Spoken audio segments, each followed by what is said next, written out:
श्री गुरुभ्यो नमः हरि ओम आपादमौलिपर्यन्तं गुरूणाम् आकृतिं स्मरेत् तेन विघ्नाः प्रणश्यन्ति सिद्ध्यन्ति च मनोरथाः। क्षेत्रदेवత అయినటువంటి దుర్గా అమ్మవారి పాదపద్మాలను ప్రణమిల్లుతూ కలియుగ కామధేను కల్పవృక్ష సదృశులైనటువంటి మంత్రాలయ స్వాముల వారి పాదపద్మాలను ప్రణమిల్లుతూ పవిత్ర కృష్ణమ్మ తీరాన కొలువుదీరినటువంటి మహానగరం విజయవాడ మహానగరం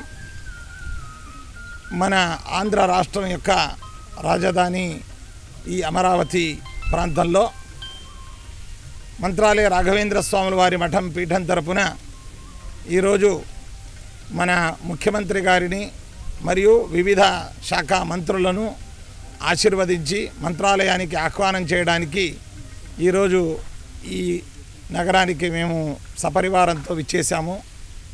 ఇందులో మన కృష్ణమ్మ యొక్క ఈ తీరంలో ఉన్నటువంటి పాతూరి నాగభూషణ్ గారు చాలా దైవభక్తులు, సనాతన హిందూ ధర్మానికి అన్ని విధాల చేదోడు వాదోడుగా ఉన్నటువంటి వారి యొక్క ఈ విడదిలో ఈరోజు ఇక్కడ సాయంత్రం విడది చేస్తున్నాం।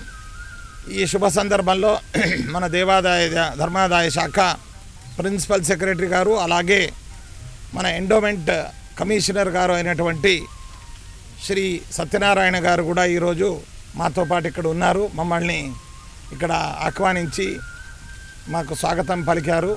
మేమందరం కూడా భక్తులతో కలిసి మరియు కమిషనర్ గారు వారందరితో కలిసి పాతూరు నాగభూషణం గారు వారు మా మఠం పరివారం వారందరితో కలిసి ఇక్కడ తీరంలో కొలువుదీరినటువంటి మహాదేవుడు మహారుద్రదేవుడు ఆ శివుని యొక్క లింగానికి ఈ సాయం పూజలను అందించి వివిధ వేద మంత్రాల ఉచ్చారణలతో అభిషేకం, పాలాభిషేకం, అలాగే తేనెతో అభిషేకం మరియు భస్మాభిషేకం తదితర పూజలను ఇక్కడ గావించి సమస్త లోకానికి అన్ని విధాల మేలును సమకూర్చాలి। మన తెలుగు రాష్ట్రం బాగా అభివృద్ధి చెందాలి। ఆంధ్ర రాష్ట్రం ప్రస్తుతం మన ముఖ్యమంత్రి గారి నేతృత్వంలో సనాతన హిందూ ధర్మం అలాగే మన రాష్ట్రం మరియు రాష్ట్ర ప్రజలకు అందరికీ మేలు కావాలి అని భగవంతుని కోరుకున్నాం।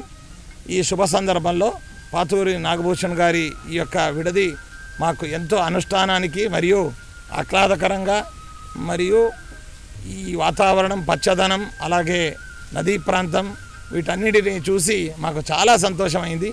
దాదాపుగా మేము విజయవాడ విచ్చేసినప్పుడు అంతా కూడా ఇక్కడనే విడది చేసి ఇక్కడ భక్తులకు అందరికీ ఆశీర్వదించి వెళ్ళడం అనేటువంటిది దాదాపుగా కొనసాగొస్తున్నది। ఇలాంటి శుభ సందర్భంలో మీడియా ద్వారా భక్తులందరికీ మన ఆంధ్ర రాష్ట్ర ప్రజలకు యావత్ భారతదేశ ప్రజలకు అందరికీ కూడా శుభాశీస్సులను ఆ దుర్గా అమ్మవారి రాఘవేంద్ర స్వాముల వారి శుభాశీస్సులను అందిస్తూ అందరికీ మేలుగాక అందరూ సుఖంగా సంతోషంగా వారి వారి ధర్మమున యందు నిష్ణాతులై అందరూ కూడా ఉండాలి అని భగవంతుని ప్రార్థిస్తూ శుభాన్ని కోరుతున్నాం। విజయవాడ నగరానికి విచ్చేసినప్పుడు ఇక్కడ ఉన్నటువంటి ఏర్పాటు చేసినటువంటి పెదవడ్లపల్లి గోశాల దాన్ని మనం సందర్శించాం। ఎంతో స్వచ్ఛత మరియు వ్యవస్థిత రీతిలో ఆ గోశాలను నిర్వహించడం ఆ గోమాతలు ఆ సేవలను అందించడం ఆదర్శప్రాయంగా మనం భావిస్తున్నాం। గోవు మాతర సర్వభూతానాం గావ సర్వసుఖప్రదాహ అన్నట్టుగా ముక్కోటి దేవతల యొక్క ఆవాస స్థానం గోవు। అలాంటి గోవులను సంరక్షించడం, గోవులను పూజించడం, గోవులకు గ్రాసం అందించడం, గో సంరక్షణ ఇవన్నీ కూడా మనందరి కర్తవ్యం. దాన్ని పురస్కరించుకొని ఇక్కడ ఉన్నటువంటి గోశాలను కూడా సందర్శించడం, అక్కడ ఉన్నటువంటి కొన్ని విషయాలను కూడా మనం కూడా మన మంత్రాలయ క్షేత్రంలో ఏర్పరిచినటువంటి గోశాలలో దాన్ని అలవర్చుకోవడం ద్వారా జరిగింది. ఆ గో సంరక్షణ వ్యవస్థాపకులు అందరికీ కూడా భగవంతుడు మేలు కలుగుజేయుగాక అని ప్రార్థిస్తూ శుభాన్ని కోరుతున్నాను.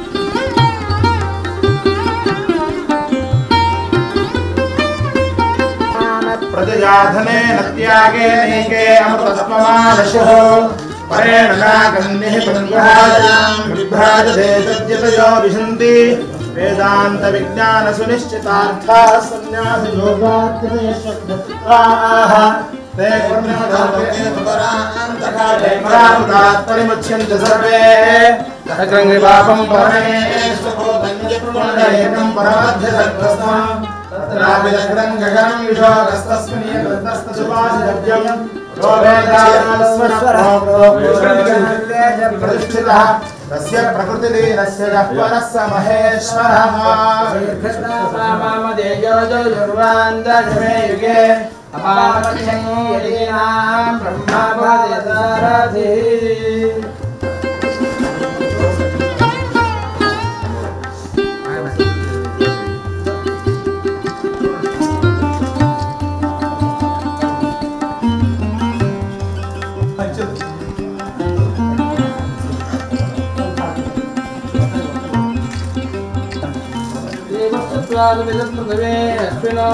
బాహుభ్యాం పూర్ణహస్తాభ్యాం